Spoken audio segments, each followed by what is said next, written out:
bem-vindos a mais um programa. Eu e Mauro temos um convidado especial essa noite. Boa noite, Mariana. Boa noite a você que nos acompanha. Nosso convidado essa noite é o deputado federal Eduardo Bolsonaro. Bolsonaro teve quase 2 milhões de votos aqui por São Paulo. Ele é também o terceiro filho do Jair Bolsonaro e o mais... É o 03. É o mais influente em questões de política externa. Além disso, Eduardo Bolsonaro tem um papel fundamental na articulação para a aprovação da reforma da Previdência. Vamos começar? Bora começar. Ele já está a postos ali. Olá, deputado, muito bem-vindo. Obrigada pela participação aqui no programa. Bom, a gente falou sobre a articulação para a aprovação da reforma da Previdência. Hoje foram escolhidos, essa semana foram escolhidos o presidente da comissão especial e o relator também. Deixa eu ver os nomes aqui. Do presidente da comissão especial, Marcelo Ramos é o presidente, e o Samuel Moreira, aqui do PSDB de São Paulo, que vai ser o relator. São bons nomes? Como você avaliou essa escolha? Eu acredito que são bons nomes, sim, né? Na verdade, o Rogério Marinho, que toma conta, é o secretário especial para a Previdência, né? Ele era deputado federal pelo PSDB, então provavelmente uma proximidade com o deputado Moreira. Muito provavelmente, por conta dessa proximidade, é que foi escolhida essa relatoria. Mas é um deputado experiente, eu acredito sim que ele pode dar conta do recado.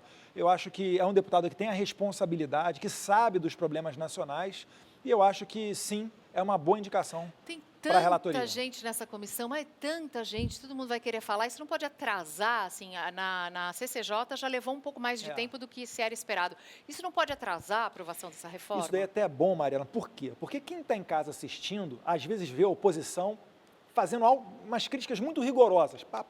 E aí ele imagina, poxa, ninguém vai defender o governo? Mas o jogo lá é esse. A oposição utiliza o máximo de tempo possível para tentar atrasar a reforma. Enquanto que quem é a favor da nova Previdência fica quieto para o tempo correr mais rápido. Então esse é que é o jogo que acontece ali. Eu acredito que mais ou menos metade do ano a gente consiga levar ela para o plenário para aprovação. Por que nem a presidência nem a relatoria dessa comissão ficaram para o PSL, que é a segunda maior bancada e é o partido do presidente da República, também é o seu partido? Na verdade, se a gente for parar para ver, Mauro, a CCJ, né, a presidência da CCJ ficou com Felipe Francischini, que inclusive fez um excelente trabalho, e a relatoria também ficou nas mãos de um deputado do PSL. Então, eu acredito que uma maneira de você compor, chamar outros partidos ou outras bancadas para próximo do projeto de lei, é você fazer essa nomeação, deixar a relatoria com o PSDB, deixar a presidência com outro partido. Eu acho que isso é um ponto positivo. Essa comissão dos 49 membros tem 20 que são do chamado centrão, aqueles partidos que estão manifestando alguma independência em relação ao governo e que estão exigindo um poder de negociação maior. 20 votos em 49 é decisivo. Como é que vai ser a negociação com o centrão? Até onde vai ser possível ceder? Mauro, no meu íntimo, eu acredito que esses deputados, a maioria esmagadora deles, já vai votar a favor da reforma. Eles não se declaram a favor ainda, se declaram, de certa maneira, neutros. Por quê? Porque eles querem cumprir a sua função legítima de deputados de tentar conseguir com o governo maiores emendas ao orçamento para atender às suas bases. Então, o deputado quer chegar lá no governo federal e conseguir uma emenda para uma Santa Casa, ou conseguir uma emenda para construir uma ponte. Isso daí é legítimo. Ou é tomar lá da cá? Não. Isso daí é papel do deputado. Toma lá da cá. Não é velha política? Não. Toma lá da cá é o seguinte, é você exigir, por exemplo, nomear diretores na Petrobras, exigir que o seu partido indique alguém dentro do ministério. E aí é que começa a ineficiência e a corrupção. É mensalinho, mensalão. Exatamente, é petrolão. Então, de nenhuma maneira, é o trabalho do parlamentar. Quando você volta para a sua base, o seu eleitor quer saber o quê? Os problemas deles resolvidos. E a gente sabe que no Brasil tem uma grande concentração dos tributos em Brasília. Tanto é que todo ano tem, por exemplo, a marcha dos prefeitos. O que eles vão fazer em Brasília? Pedir recurso, liberação de emendas, visitar os ministros. Você também é a favor dessa descentralização, de mais autonomia para estados? Totalmente. É o que o Paulo Guedes diz, né? Mais Brasil e menos Brasília. As pessoas elas têm muito mais acesso, Mariana, a um vereador ou até a um deputado estadual. É muito mais difícil ela ter contato com um deputado federal. Então, por que não você deixar uma boa parte desse bolo tributário onde as pessoas vivem que é nas cidades. Deixa eu só voltar para a questão da comissão. Reforma da Previdência? Pelo que eu entendi, então, do seu raciocínio, a negociação na comissão passa também pelas emendas dos parlamentares do Centrão. Sim. Faz parte do jogo, não é tomar lá da cá. É por isso que eu falei, em que pese os deputados do Centrão ainda não terem dito que são a favor da Previdência, da nova Previdência, eles são muito tendentes a aprová-la. Porque eles sabem, a gente sabe, no final das contas, não é o governo Bolsonaro que está em jogo, é o Brasil. Você imagina só, você vai chegar lá aposentado, não passou a nova Previdência, você vai sacar o seu benefício. Ao invés de ter um salário mínimo, vai ter meio salário mínimo. Isso daí é o pior dos mundos, é o que aconteceu na Grécia. A gente está querendo evitar isso e dar um sacrifício igual para todo mundo, começando pelos políticos, começando pelos altos cargos do Poder Judiciário, que a gente vai passar para a nossa contribuição de 11% para 22%, enquanto os mais pobres, que recebem um salário mínimo, vão passar de 8% para 7,5%. Às vezes, Mauro, é um impacto pequeno, eu sei que é pequeno, vai dar na média ali de uns R$ 65,00 por ano de economia para essa pessoa, mas que vai garantir ali alguns quilos a mais de arroz e feijão para ele.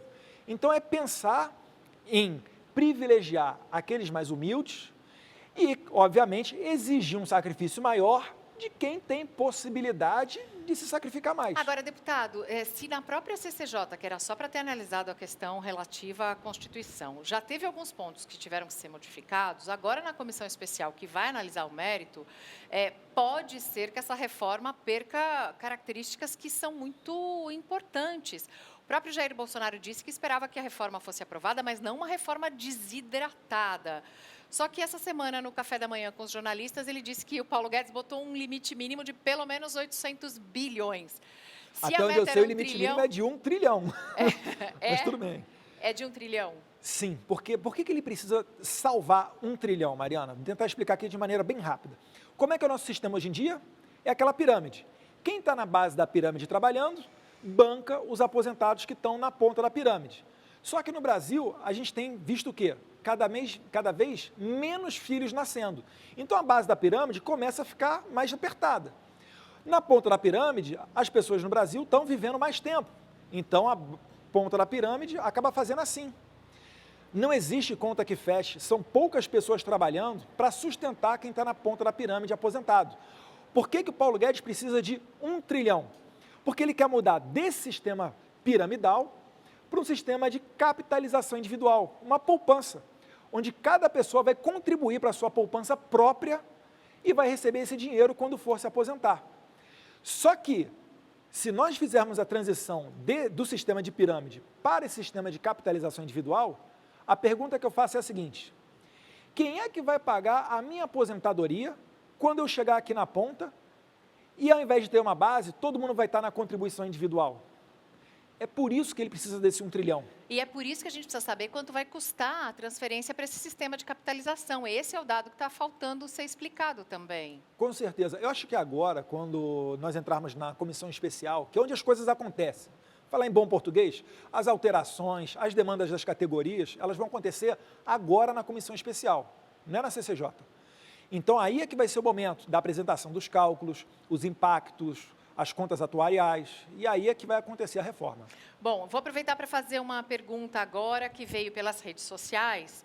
Algumas pessoas, entre elas o Ar Oficial, pergunta: por que seu irmão detona tanto o vice, o general Hamilton Mourão?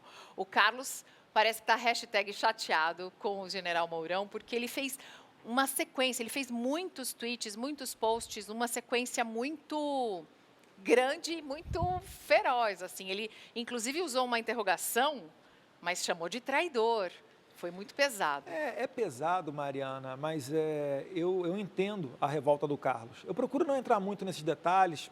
Na minha opinião, é página virada, botar panos quentes e focar na reforma.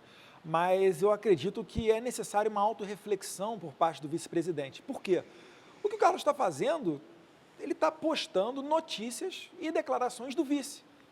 Eu fico imaginando se o Jair Bolsonaro, num tempo de campanha, tivesse falado que, por exemplo, que o aborto depende da gestante, ou então achando legítimo a saída do João Willis do país, argumentando que foi motivo de segurança, quando a gente sabe que foi uma jogada política, ou falando que bom que na Venezuela as pessoas estão desarmadas, senão haveria uma guerra civil.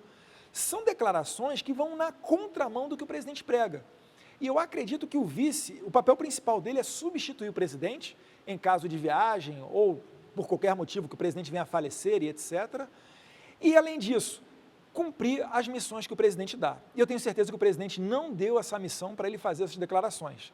Então, são críticas que eu entendo válidas, mas eu acho também que já deu. Vamos nos concentrar naquilo que é importante para os brasileiros, que é a reforma a nova Previdência, reforma tributária que deve vir na sequência, mais Brasil, menos Brasília e por aí. A gente está perdendo muito tempo com discussões paralelas, com discussões em termos de ideologia, e isso está fazendo o governo gastar energia em vez de se concentrar nas questões que são mais urgentes para o país? Eu não acredito que, se nós não estivéssemos criticando o socialismo, a nova Previdência estaria caminhando melhor. Eu acho que são trabalhos que dá para você fazer simultaneamente. Eu acho que nós temos sempre que lembrar, Mauro, o porquê que nós chegamos nessa atual situação. Alguns falam 13, 14 milhões de desempregados, uma dificuldade para conseguir um crescimento nacional. É por conta de políticas fracassadas socialistas. O Brasil estava seguindo mais ou menos a cartilha que levou a Venezuela ao atual caos que se encontra. O que a gente quer fazer? Quer fazer o contrário. O Paulo Guedes, ele entrou, e ele não entrou nos governos anteriores, porque agora ele tem carta branca para aplicar o liberalismo. Antigamente era quase um palavrão você falar que era liberal na economia. Acho que agora as pessoas já entenderam mais ou menos o que ele quer para o país. De qualquer forma, o governo sofreu algumas críticas, justamente por conta dessa carta branca, às vezes, parecer não tão branca assim, como foi a questão da Petrobras. Alguns incentivos continuam, renovaram os incentivos, por exemplo, os caminhoneiros. Os caminhoneiros, questão do diesel, a Suframa, se não me engano, a questão da Amazônia, a questão Petrobras, do Nordeste, Mauro, Sudene. Me permita fazer uma correção. Quando saiu a notícia da Petrobras, e eu até fui surpreendido com isso, o primeiro jornalista que veio me perguntar, eu estava no Rio Grande do Sul, ele falou o seguinte: o seu pai interviu no preço dos combustíveis e está segurando, está fazendo subsídio igualzinho a Dilma. Aí eu fui pego de surpresa. Na verdade, o que ele quis saber? Ele quis saber os motivos do aumento, porque estava acima da inflação. Por que está tendo esse aumento? Houve um rombo maior na Petrobras? Alguém continua roubando lá? Houve aqui uma ordem para satisfazer os acionistas? Ou será que esse aumento realmente é legítimo e tem que se dar? É só isso que ele quis saber. Ele não decretou uma ordem inicial. Então, depois de satisfeito isso tudo, agora, tem até pessoas falando que os caminhoneiros estão pensando em parar e etc. Enfim, eu não vejo dessa maneira. Eu vejo que o governo, sim, tem uma posição liberal. Paulo Guedes teve carta branca para nomear Banco Central, Roberto Campos Neto, BNDES com Levi e tantos outros cargos, Salim Matar, na Secretaria de Privatização, e eles estão fazendo o trabalho deles. Ninguém está fazendo interferência nenhuma. As privatizações estão acontecendo, os leilões estão acontecendo, as concessões. Então, o Brasil está num rumo totalmente diferente das estatizações. Como, por exemplo, Dilma Rousseff, a cada 50 dias, criava uma nova empresa pública. A gente está, ao contrário, a gente está enxugando e reduzindo o tamanho do Estado. É um trabalho diferente, né? Não é só fazer alguma coisa, é desfazer muitas outras coisas. É um trabalho de desconstrução antes de poder ter uma outra base para subir uma nova construção. Vai dar tempo? 4 anos, eu acredito que são pouco tempo para você desfazer isso tudo. Vai ter Jair Bolsonaro 2022? Não sei, vai depender dele, né? Até porque foi aprovado na Câmara o fim da reeleição para os cargos do Poder Executivo. É o fim da reeleição para prefeito, governador e presidente. A PEC está parada no Senado. Se os senadores aprovarem, não existe a possibilidade de reeleição em 2022. Mas, de qualquer maneira, o próprio Jair Bolsonaro, ele meio que desconversa, porque é um trabalho muito hercúleo, Mariana. Assim, você vê o quanto que o presidente envelheceu de alguns anos para cá. Então, eu acho que essa pergunta aí tem que ser feita, mas vamos deixá-la um pouco mais para frente. Em 2021, né? Pode deixar, vou perguntar direto para o seu pai. Aliás, falando do seu pai, é o seu pai, são os 3 filhos que estão na política hoje, e já se criou um nome, bolsonarismo. O que é o bolsonarismo? Já existe vai ter que entrar nos dicionários. Antes de tudo, né, é o que não é o bolsonarismo. O bolsonarismo não é um Estado grande, é oposição ao que prega o PT.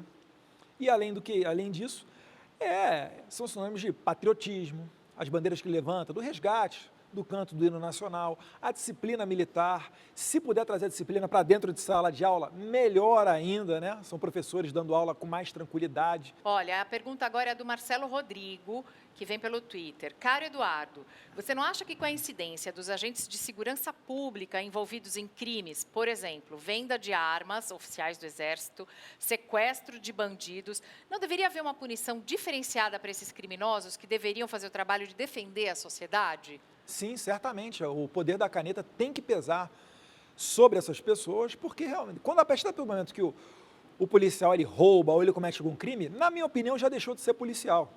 Certamente uma conduta tem que ser feita ali de maneira exemplar, mas o juiz ele tem a discricionariedade para fazer isso.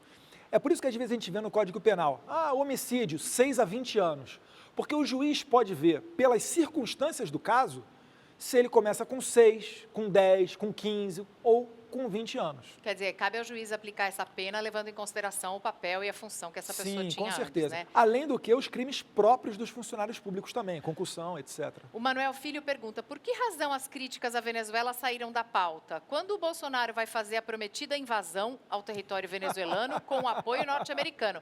Manuel está querendo guerra. Manuel! Manuel, uma guerra, primeiro, não é desejada por ninguém. Por quê? Porque morrem pessoas. É inevitável, né? Os danos, efeitos colaterais, militares, etc., civis. Além disso, uma guerra nesse momento, em que o Brasil está tentando botar ordem na casa, ajeitar as contas, seria catastrófico. Então, acho que a gente tem que evitar ao máximo a guerra. Agora, por outro lado, a gente não pode ficar usando isso daí como motivo para dar colher de chá para o Maduro.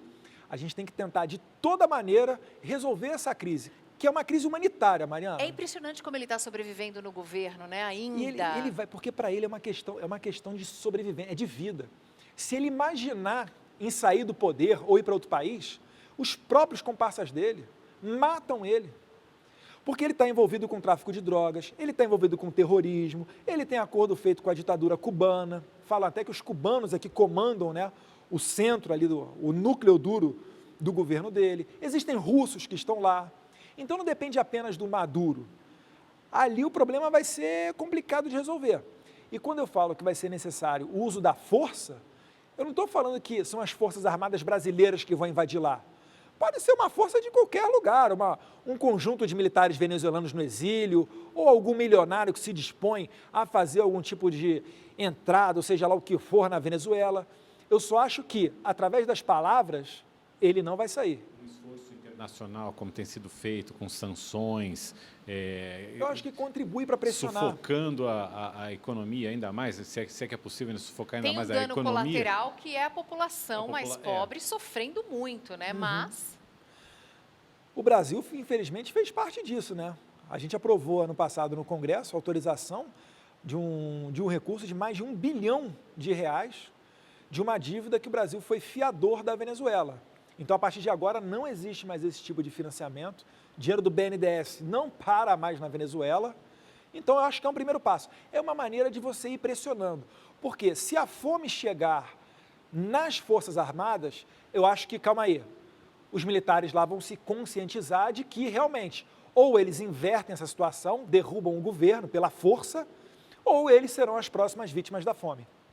Olha, na visita aos Estados Unidos, a sua participação foi fundamental. Você foi até chamado de chanceler informal. Você não gosta, né?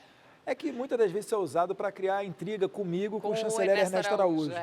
Mas, Mariana, os nossos trabalhos são complementares. Lá nos Estados Unidos estava o senador Nelsinho Trade, que é o senador, é o meu par, né, no Senado, presidente da Comissão de Relações Exteriores e Defesa Nacional lá. Então, na verdade, são papéis que são complementares. E quando eu entrei na sala com o Trump, na verdade, nenhuma autoridade americana foi convidada a entrar na sala.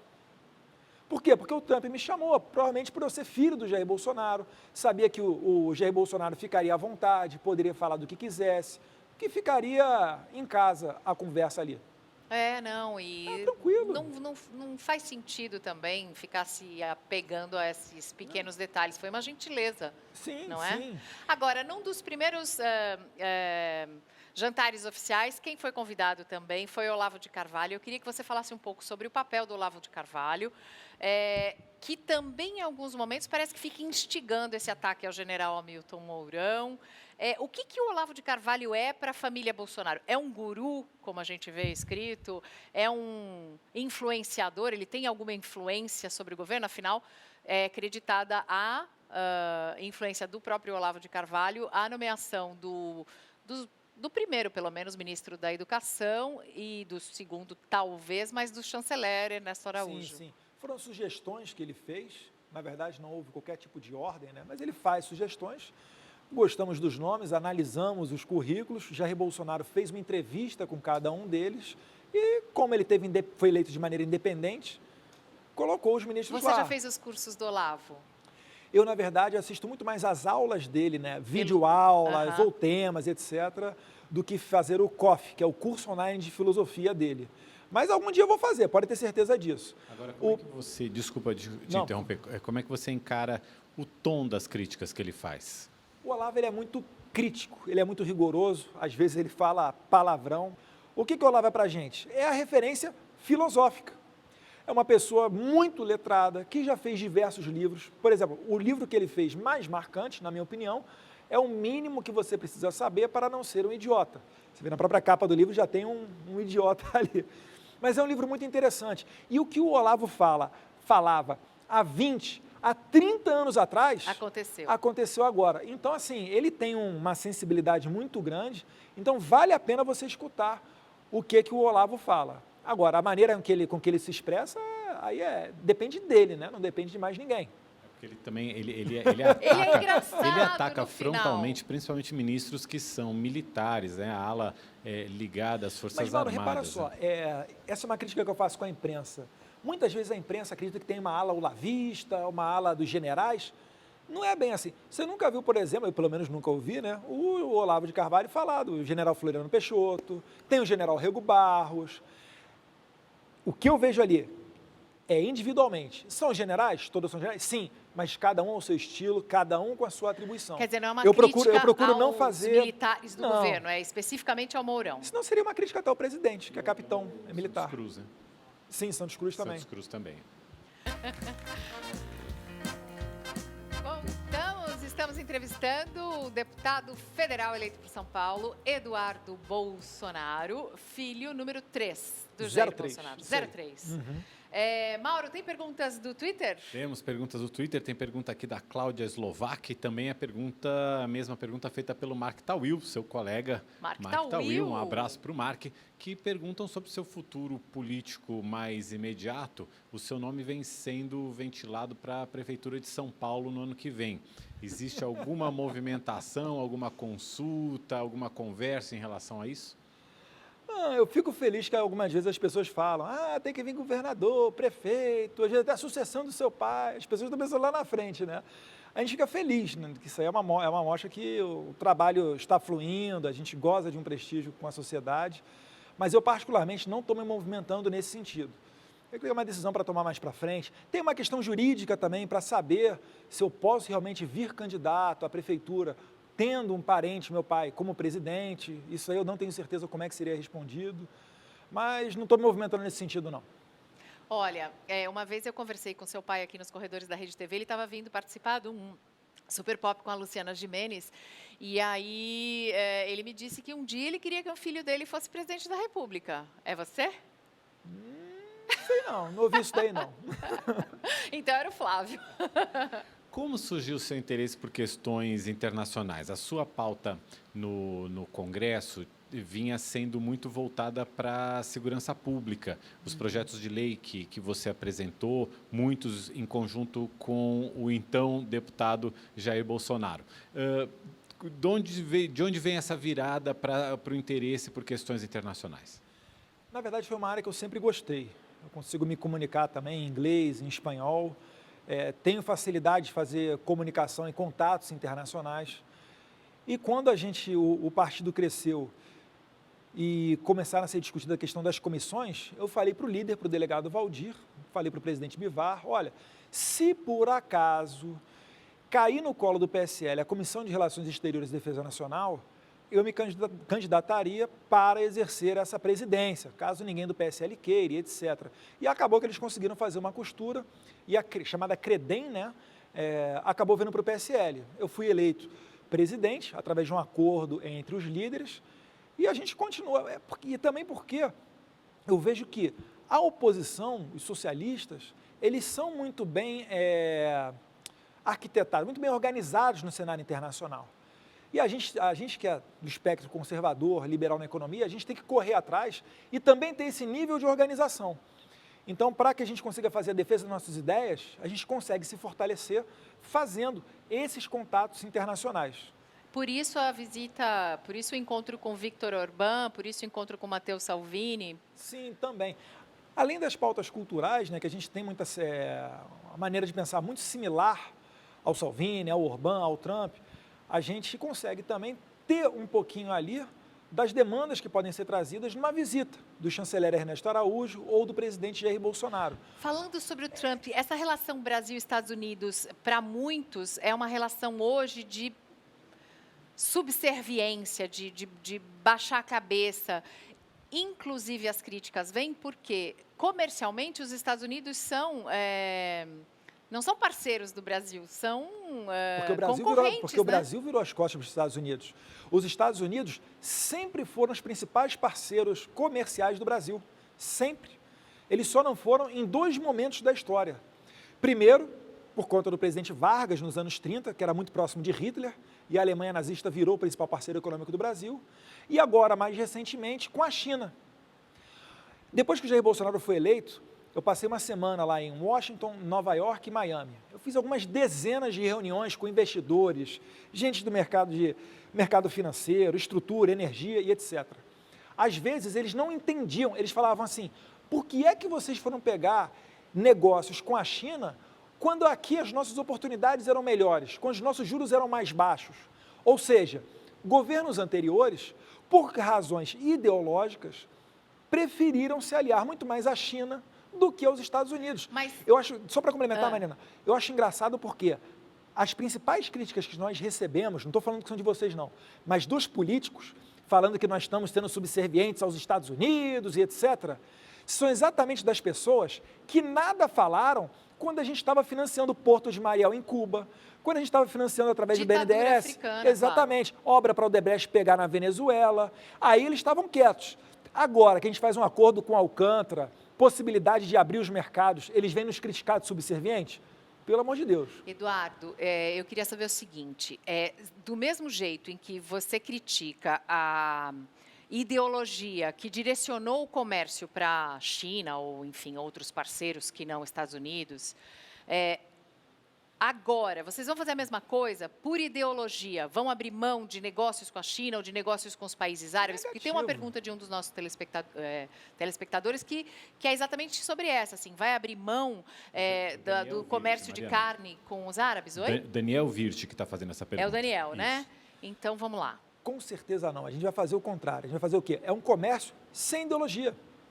Na faculdade de Direito, quem passa pela cadeira de Direito Tributário aprende lá a máxima do imperador Vespasiano, né? Pecunia non olet, dinheiro não cheira. Tanto que, essa semana mesmo, eu recebi o embaixador da China.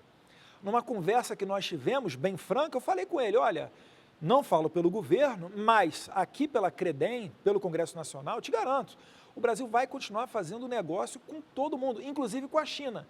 Isso não me retira a minha liberdade de expressão de criticar o comunismo e o governo, às vezes, autoritário, alguma medida autoritária que possa ocorrer na China. Agora, negócios, é certo que a gente vai continuar fazendo. Ninguém é maluco, em sã consciência, de fechar o mercado para a China ou para os países árabes. Certamente, Jair Bolsonaro não vai fazer isso e já demonstrou, num recente jantar com embaixadores do mundo árabe, a sua predisposição em não só seguir com os negócios, mas ampliá-los. Mas talvez, no momento em que ele consiga cumprir aquela promessa de campanha de reconhecer Jerusalém como a capital de Israel e de transferir a embaixada de Tel Aviv para Jerusalém, talvez esse comércio não se sustente por vontade do outro lado. Mariana, o Brasil está em vias de transferir a embaixada. Os Estados Unidos já transferiram a embaixada. A Austrália sinalizou, igual o Brasil, que irá transferir a embaixada para Jerusalém.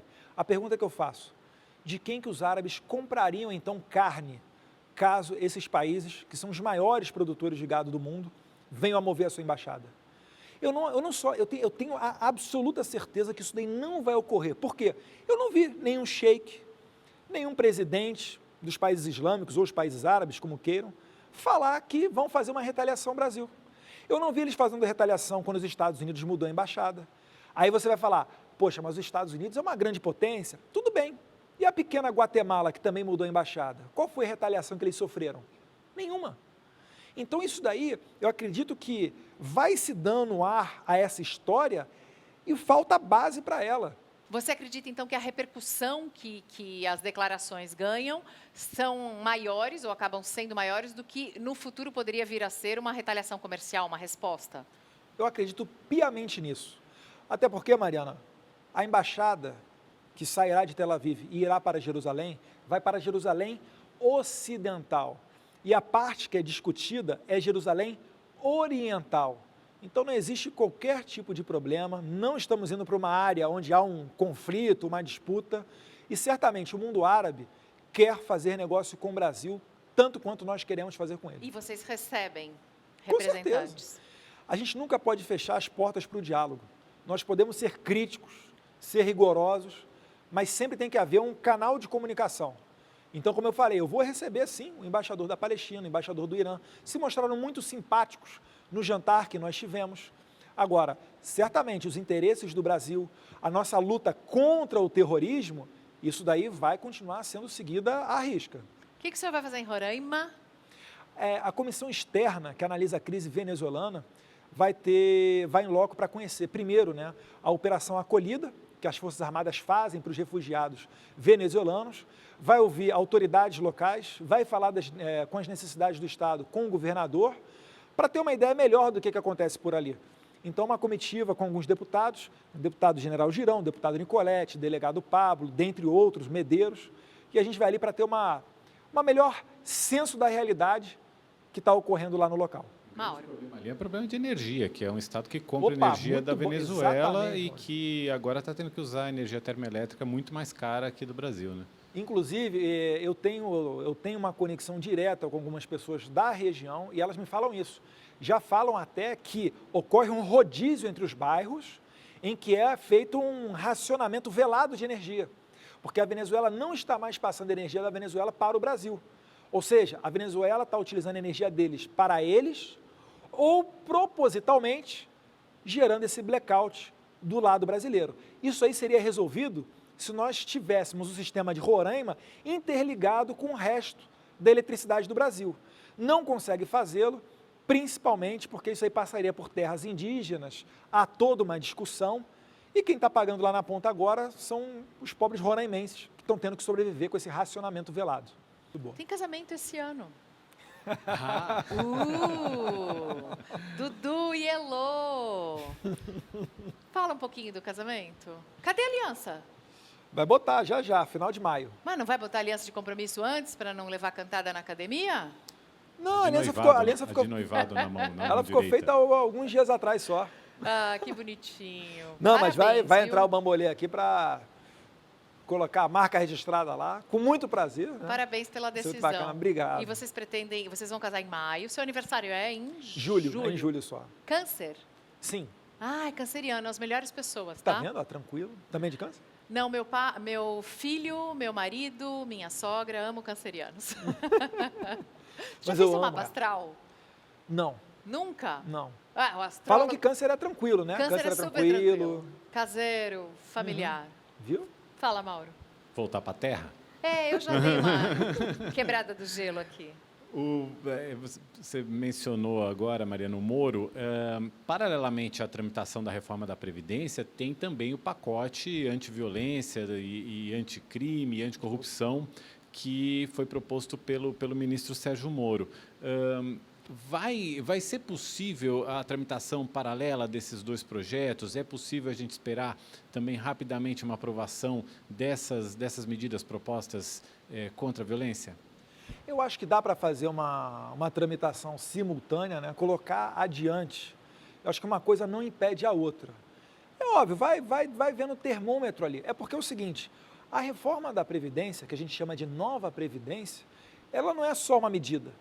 Ela é um conjunto de medidas na qual também está inserida esse pacote anticorrupção, e ninguém melhor do que para fazer esse pacote do que o juiz Sérgio Moro. Ele tem experiência até internacional nessa área. Por quê? Porque uma das críticas que se fazia era a cobrança de grandes devedores, era a sonegação tributária, e esse pacote de corrupção entra nessas questões também. Então é tudo um conjunto de pacotes que trata da Previdência, mas também trata do combate à sonegação e outros crimes. Quando é que vai ser feita essa liberação? É outra pergunta também que eu vi aqui no Twitter, a liberação do porte de arma para o cidadão comum. Está quentinho, eu acho que está para sair daqui a pouco, um decreto para falar sobre, principalmente, os atiradores, os colecionadores, vai tratar de CAC, porte né? também, sim. É uma revisão do decreto 5.123.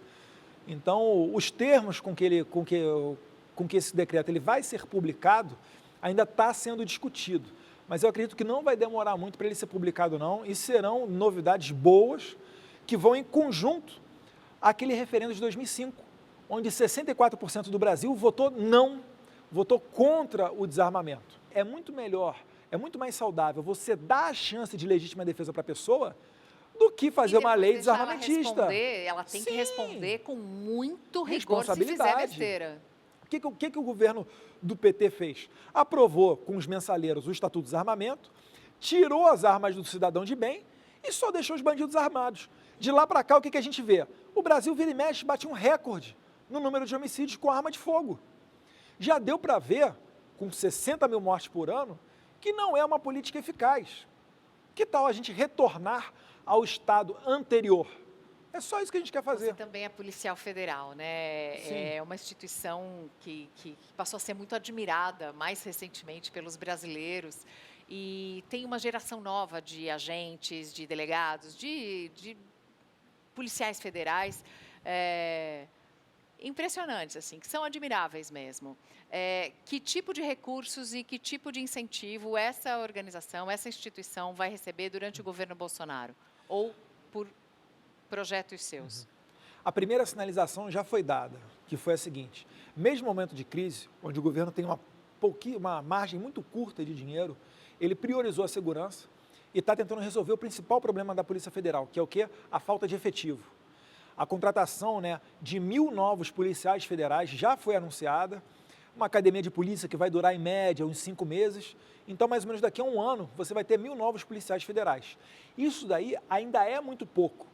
Existe uma falta de policiais muito grande. E não só federais, não. Policiais rodoviários federais também. Mas já é uma sinalização das prioridades do governo. Uma delas, a segurança. Tem para vir aí na nova Previdência também uma atenção especial aos policiais, mas não porque eles sejam meus amiguinhos ou a base do governo Bolsonaro.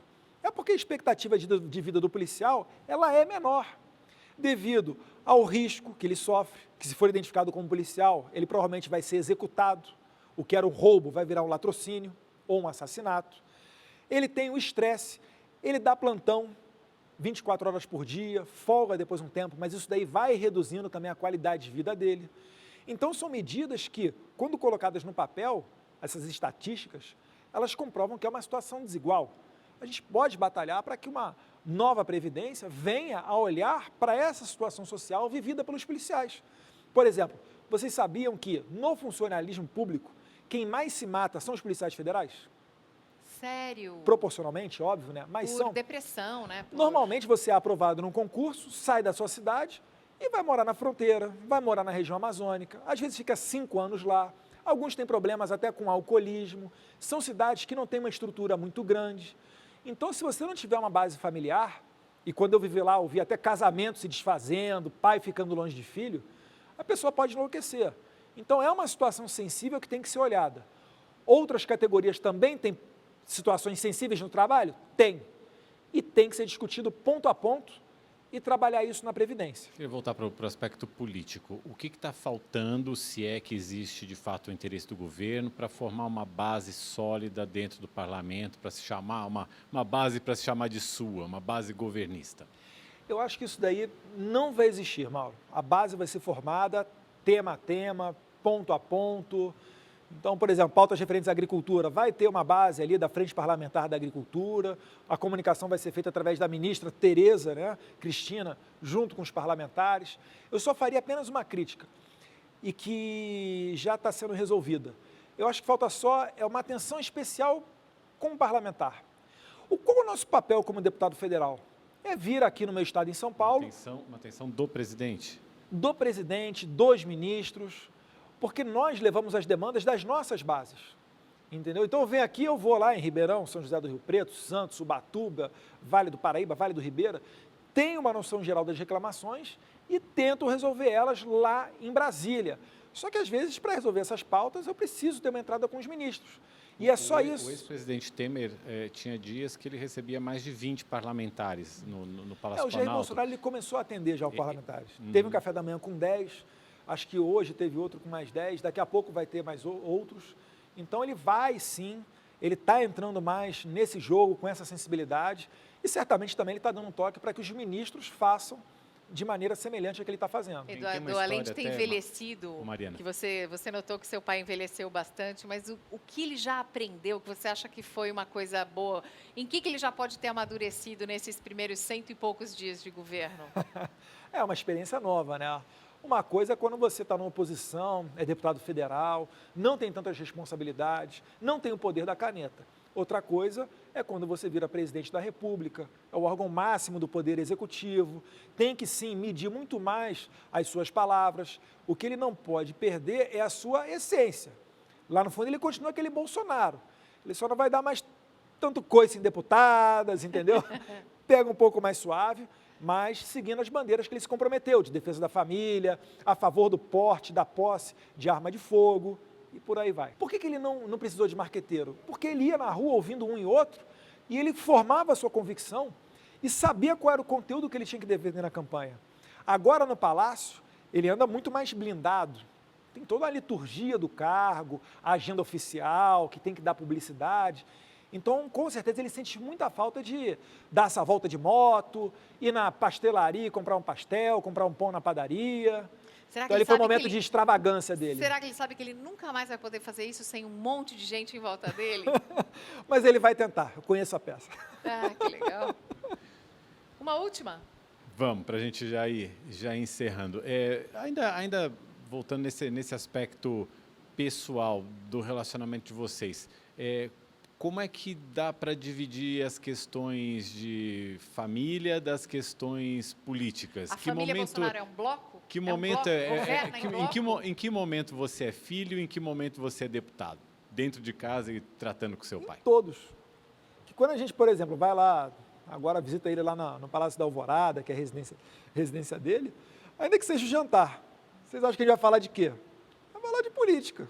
É óbvio, né? Uma brincadeira ou outra, aquela informalidade, pai e filho, mas sempre acaba falando de trabalho. Até porque ele é workaholic. A relação com o Carlos está estremecida por causa dessas recentes críticas ao Mourão e causando algum transtorno para o presidente? Olha, eu acho que não. Sendo bem sincero com vocês, tipo assim, o Carlos daqui a pouco vai estar em Brasília de novo, ou eles vão se encontrar novamente, né? É óbvio, o Carlos está sendo criticado e etc., mas eu não tiro, mais uma vez, eu não tiro a razão do Carlos. Eu acho que as críticas têm que ser direcionadas para uma reflexão do vice com relação às suas declarações. Mas voltando para o assunto familiar, eu acho que não. Daqui a pouco eles voltam e etc. Enfim, não tem problema nenhum. O bolsonarismo é um bloco? Governa junto? Sim. Todos nós somos o quê? Somos a média das pessoas que estão ao redor de nós.